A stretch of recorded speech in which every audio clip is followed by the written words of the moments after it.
AP Psychology. We are set to get into our next flip video.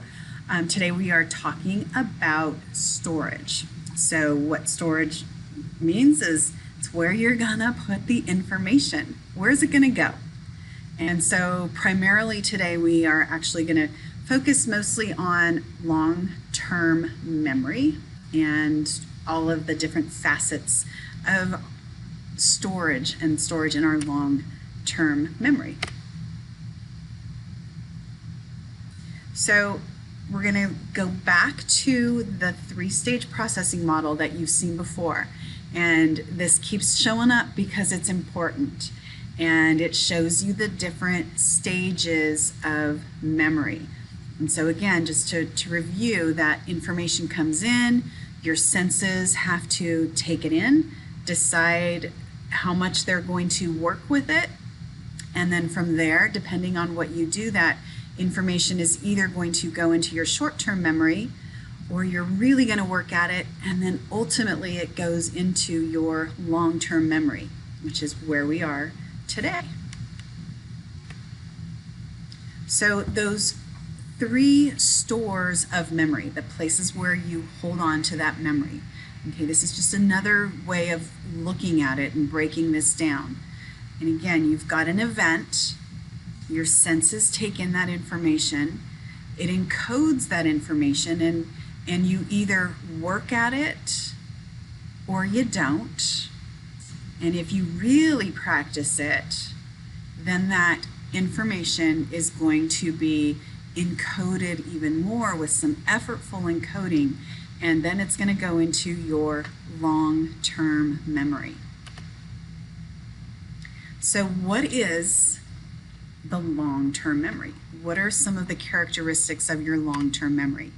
The first thing we know about long-term memory is that it organizes and stores information that comes in there. That's the function of it. You got to keep that information. You got to hang on to things. And there are things that we have in our memory from years and years ago, and it stays there without us constantly working at trying to remember it, because at some point we've done something with information that has allowed it to stay in your long-term memory. The capacity is unlimited. We process and encode information continually, and that information just keeps going into our brain. It's not like we've reached maximum capacity and, oh, time for this memory to go. It doesn't work like that. Long-term memory capacity, they believe, is unlimited. Although it will seem like there are times in our lives where we can't quite pull a memory out of our brain, but it's there. Sometimes it just takes a little nudging to try to remember some of that information that we've stored in long-term memory. Again, tying in with this, the duration, how long does a memory stay in long-term memory? Well, we think it's permanent. We think it's there forever and ever. There are things that can get in the way of that, but overall, long-term memory is set to be, or is meant to be, a permanent storage for information. So again, you see this chart again, that might mean that this is an important process. Okay, be sure that you can follow this chart. So your sensory input, you give it some attention, you rehearse it, you encode it, and then it goes into your long-term memory where the information can continually be retrieved. So let's do a little checkup and see just how well you've actually encoded information. So thinking about a phone, which some of you don't necessarily go to the old-fashioned phone, but if you did, what letter of the alphabet does not appear on the standard phone keypad? Do you know the answer? What color is the top stripe on the American flag? And you've all seen a flag if you've ever come into a classroom in this country. There is an American flag in there. What color is on the top? How many red stripes? How many white stripes? And then do you know how many sides are actually on a wooden pencil? These are exasperating questions being asked of you. So we will touch on the answers. We'll see what you know when we get to class again. So let's get going looking a little more deeply at long-term memory. So what is a memory again? A memory is the persistence of learning over time or plot. You have to work with information over a period of time in order for it to become a memory. And how do we know this? How do we know that we have memories stored? Well, what actually happens, there is a lot of activity going on in your brain. And there are permanent changes happening in your brain.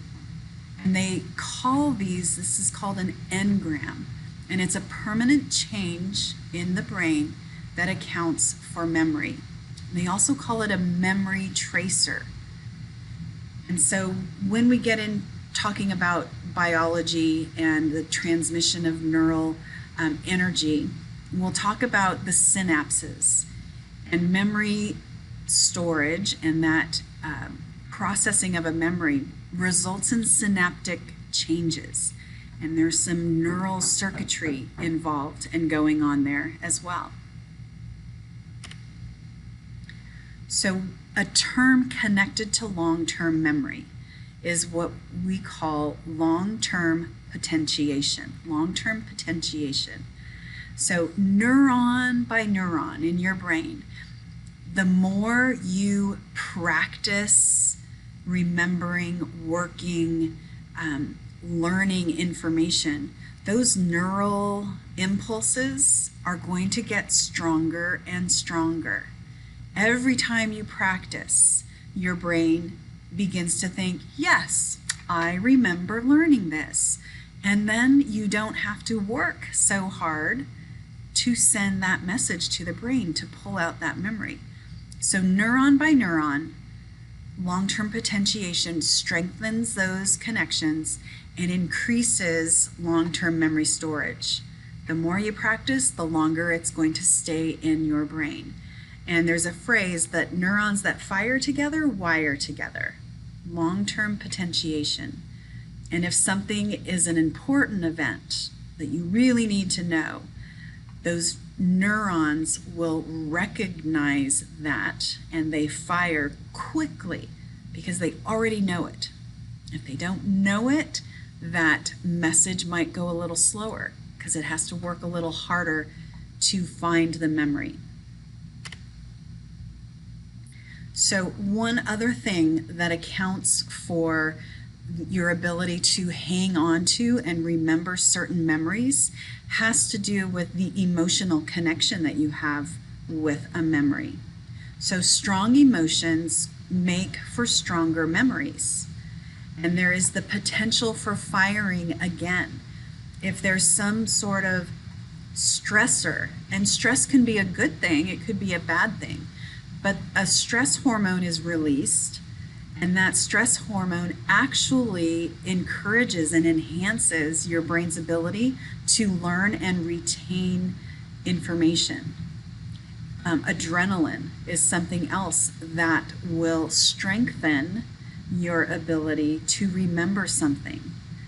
Okay, those emotional moments and times in our life, the reason we can hang on to them is because of our stress hormones or adrenaline and those strong emotional connections.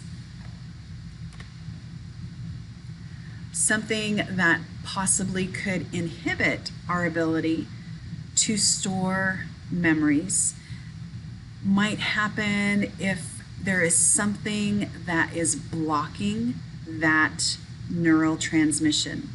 And so if long-term potentiation can't occur, you do not have the ability to encode that memory. So there's an issue that many athletes have that we will touch upon in class. But when you have continual blows to the head, often resulting in concussions, those blows to the head actually contribute and cause a type of amnesia. So if you are a football player who has suffered continual blows to the head, a boxer, soccer players, water polo players, there's a lot of danger involved in those sports in relationship to your ability to store long-term memories, because that long-term potentiation just can't happen because those neural pathways have been damaged or blocked. So as we talk about memory, we have to look at the parts of the brain that are involved in our retaining this information. So this is really important. So I'll go slow, and by all means you might want to hit pause on this video so that you can get these brain structures. So starting at the front of the brain, what you have is the prefrontal cortex. And the prefrontal cortex is going to involve the sequencing of events, but maybe not specifically the event itself. And then another important structure is the amygdala. And the amygdala is involved in the emotional component of a memory. Anything that is highly emotional, it's going to be stored and processed through the amygdala. Your temporal lobes are going to be involved in the encoding and transfer of memory that you might hear, because the temporal lobe is involved in audition or auditory sensory information. The hippocampus encodes and transfers new explicit memories to long-term memory. And then finally, the cerebellum is involved in memories that involve movement. So what you can see here is that you've got all of these different parts of the brain involved in storing memories. So your memories are not just stored in one place. I mean, could you possibly point to a part of your brain and know what memory is stored there? I don't know. It's kind of interesting to contemplate.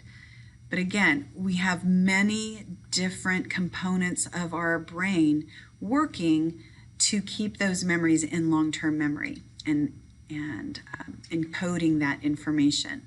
So it's not just one brain or one part of the brain responsible for that information. So where the memory is stored depends on what you are learning. So if you are learning things and you are seeing something, then that information is likely to be stored in your occipital lobe.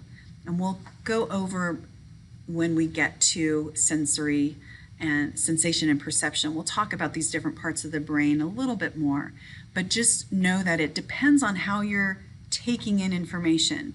Are you seeing it? Are you hearing it? Are you tasting it?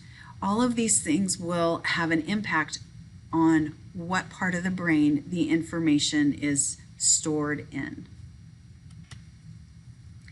The other important factor in long-term memory has to do with stress and hormones. If you are learning something and your emotional level is really, really high, you're going to likely remember that information much more than you would in a regular calm state. However, the more stress you are under, it is also possible that you will be more forgetful. And think about situations where you've got so much going on in your world and you're struggling, you can't remember things, you can't remember deadlines and due dates because everything is just piling in. So stress can actually work against you in retrieving information. Stress can help you, but it can also hurt you. And so there you go. There's an introduction to long-term memory, and we'll pick this up and continue looking at storage of memories in the next flipped video. See y'all later.